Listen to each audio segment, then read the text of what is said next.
एक दिन एक संत वहां उस नगर में आया और उसने कहा भाई मैंने यहां रात्रि बितानी है और मुझे कोई भक्त का घर बता दो जिससे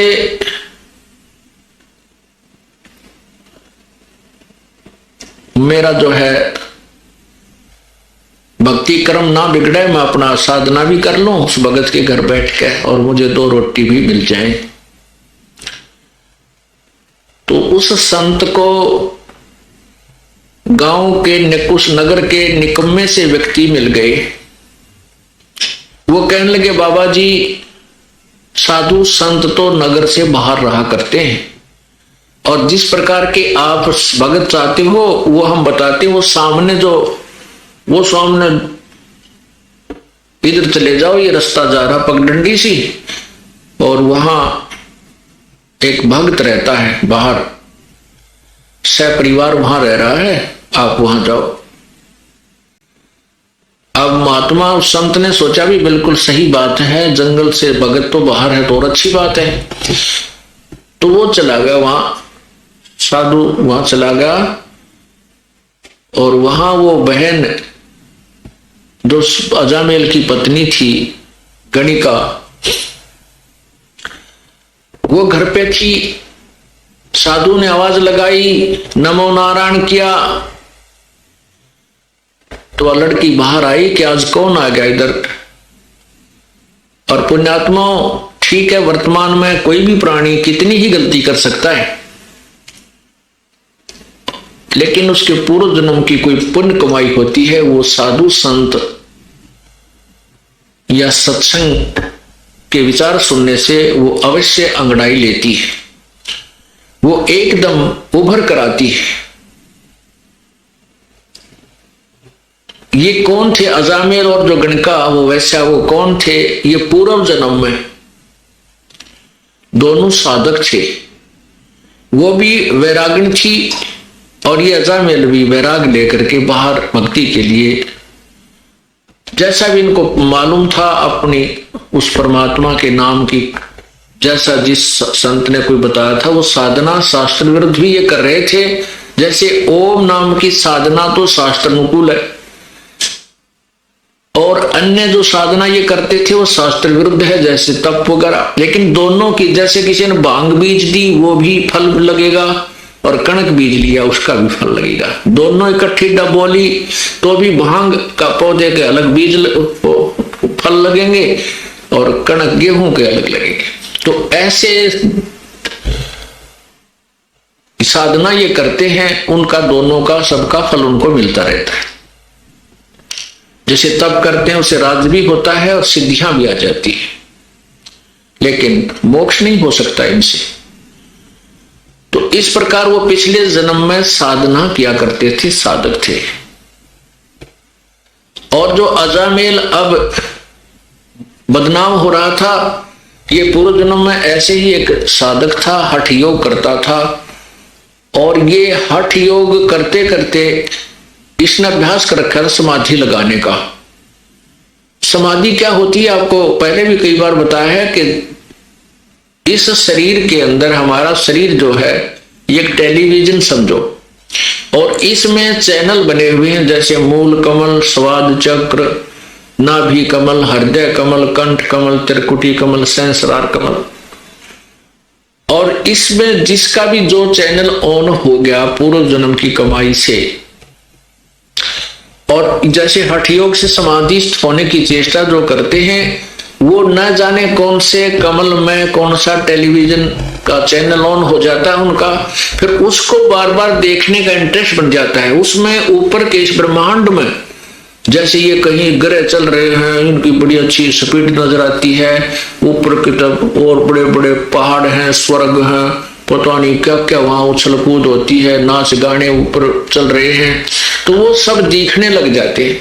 तो ये मन वही टिकता है जहां इसको वर्तमान से अधिक कोई अट्रैक्टिव वस्तु नजर आती है, आकर्षक वस्तु नजर आती है। जैसे इस मन की वृत्ति है कि जैसे अंधेरे में 25 वाट का बल्ब जग गया तो सभी वो पतंग जीव जंतु उसके पास पहुंच जाते हैं, और 100 वाट का जग जाता है तो उसकी तरफ भाग लेते हैं, उस 25 वाले पर कोई नहीं रहता। ऐसे ही जो हम यहां देख रहे हैं इस पृथ्वी के ऊपर, जो भी हम मन की आकर्षण वस्तु देखते, इससे बहुत ज्यादा अधिक ऊपर के लोकों में है।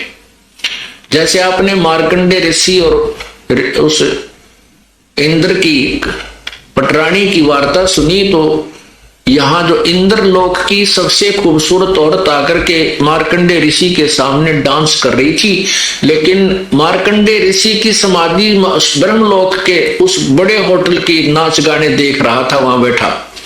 वो कहता है कि जहां मेरी समाधि गई हुई है वहां तेरे जैसी तो उन औरतों की, वहां ऊपर नाचने गाने वालों की दासियां हैं, तो तुझे मैं क्या चाहूं। तो ऐसे ही ये मन वही टिकता है समाधि लगाने वालों की, ये ऊपर के और ज्यादा अधिक बकवादें देखता है, और उधर इसका बैठे रहने से परमात्मा के आड़ में वो बैठते हैं, उससे सिद्धियां आ जाती हैं, तप बन जाता है, उसका भी फल मिलता है। तो ये अजामेल जो है ये पूर्व जन्म में ऐसे ही समाधि लगाने का अभ्यास था। कभी तो हठ योग करके समाधि लगने का इसने अभ्यास किया, जिससे वो परिपक्व अभ्यास हो गया, और एक दिन सोते सोते इसका वो अब समाधि लग गई। समाधि लग जाती है तो मन बहुत दूर पहुंच जाता है, वहां की बकवादियां देखता रहता है और शरीर को कोई आभास नहीं होता। उस समय बहुत ज्यादा सर्दी थी, सर्दी का मौसम था, और ये अजामेल समाधि हुआ अचेत पड़ा था। और उधर से जो गणका वैसा बनी हुई है वो लड़की भी वैरागण थी, साध्वी थी। उसमें कहते अभी आपने सुना था कि दर्दबंद दरवेश है बेदर्द कसाई, जिसके हृदय में दया नहीं वो तो कसाई है, जिसके हृदय में दर्द है दुख है, दूसरे को दुख को अपना दुख समझता है, वो दरवेश है, वो संत है, साधु है, भक्त है। तो उस लड़की के मन में, उस साध्वी के मन में ये विचार आया, दूसरे लोग कहने लगे कि इसने 1 हफ्ता हो गया, 3 दिन हो गए हैं, ये उठा नहीं है, इसकी समाधि लगी है। तो उस बहन के मन में ऐसा आया कि कहीं इसका साधु का शरीर नष्ट ना हो जाए, सर्दी ज्यादा है, कहीं इसके प्राण ना चले जाएं, और कोई कपड़ा था नहीं इस भक्त ने, उस साधक ने अजामेल जो पूर्व जन्म में केवल एक कॉपीन, एक लंगोट पर्दे पर बांध रखा था, बाकी नी वस्त्र था, कोई कपड़ा नहीं रखता था। उधर से वो साध्वी थी, उसके पास भी एक्स्ट्रा कोई कपड़ा नहीं था। तो उसने सोचा इस साधु का जीवन बचाना अति आवश्यक है, तो उस लड़की ने उस साधु के ऊपर लेट गई। वह उसके जीवन रक्षा करने के लिए, अपने शरीर का ताप देने के लिए वो बहन उस भगत के, समाधि लगाए हुए भगत के, यानी उस अजामेल के शरीर के ऊपर लेट गई। अब लेट गई तो वो गर्म, शरीर गर्म हुआ। कुछ देर के बाद उसके वो जो ऊपर ड्रामा देख रहा था वो खत्म हुआ। जब वो वापस आया से एकदम शरीर से बाहर, तो ये तपस्वी जो होते हैं ये ततैये बन जाते हैं, भेड़े। ये नहीं देखते तुम किसको डस रहे हो, जरा सा हाथ लगते जैसे भेड़ डंक लगा देती है, सर्प डंक लगा देता है, ऐसे बन जाते हैं, ये सिद्ध बन जाते हैं इन साधनाओं से। जो ही उस संत, उस भक्त की आंखें खुली, समाधि टूटी, अपने ऊपर एक स्त्री को लेटे हुआ देखा, तो उस जन्म में तो ये ऐसा साधक था कि स्त्री को टच भी नहीं करना से अपना धर्म भंग समझता था। तो उसने उस औरत को ये सोचा कि ये मेरा धर्म भंग करने की चेष्टा कर रही है, उसको श्राप दे दिया कि तू वैसा बनेगी अगले जन्म। तो उधर से वो भी उससे कैसी थी, दया तो थी उसमें, ये तो साधु में होता है, तभी तो भगवान की साधना की तरफ चलता है, दयालु जिसमें तो दया होती है। लेकिन जिसको साधना ठीक नहीं मिलती वो दयालु होकर भी दुष्ट कर्मों से नहीं चूकते। उधर से उस लड़की ने उसको श्राप दे दिया कि तू भड़ुआ बनेगा, अगले जन्म में तू भड़ुआ होगा। अर्थात व्यभिचारी होगा। तब जब उन दोनों का वो पारा सा उतर लिया छो का, फिर विचार करने लगे। तो उस लड़की ने कहा कि नालायक, मैं तो तेरे शरीर को गर्मी दे रही थी, मैंने तेरे जैसे निकम्मों की कोई आवश्यकता नहीं, मैं फिर घर को त्यागती अगर मैं ऐसे कर्म करती। मैं तो, मुझे पता लगा कि 2-3 दिन से तू बेहोश पड़ा है, कहीं तेरा शरीर नष्ट ना हो जाए, मैं तो इसलिए तेरे शरीर को गर्मी देने के लिए, और कोई वस्त्र ना था मेरे पास, अपने ही शरीर से तेरी रक्षा कर रही थी। तब वो महसूस किया उसने भी कि बहन मेरे से गलती बन गई। अब वही तो बात है ना, कहते हैं तीर कमान से और वचन जुबान से निकलने के बाद वो वापस नहीं आता। तो सोच समझ कर हमने हर क्रिया बोल चाल करनी चाहिए। तो उसी के परिणाम स्वरूप वो तो वैश्या बन गई, वो बदचलन बन गया, दोनों का फिर संयोग हो गया। अब वो पति पत्नी रूप में, फिर उसके बाद उनका काफी प्रेम बन गया।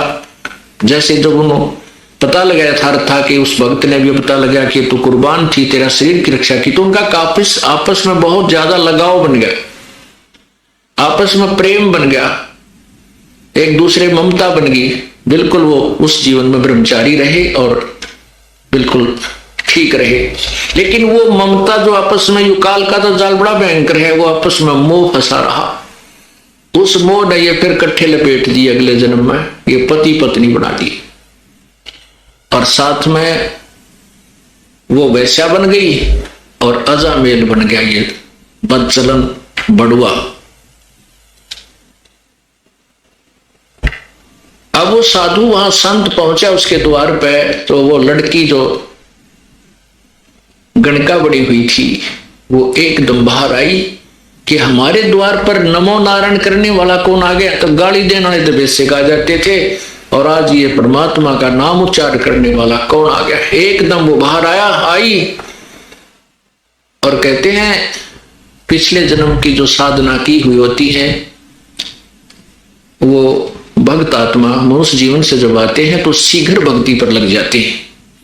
चाहे वह कितने ही दुराचार करता है, चाहे कितने ही वो विकार करता है, शराब पीवे, मांस खावे, चाहे तंबाकू सुल्फा पीता है, वो पिछले जन्म का जो मनुष्य शरीरधारी प्राणी होता है और पिछले जन्म में कुछ भक्ति की हुई होती है और वर्तमान में कुसंगत में फंस जाता है, वो तुरंत त्याग देता उन बुराइयों को और परमात्मा की भक्ति में उसी प्रकार सपीड लग जाता है।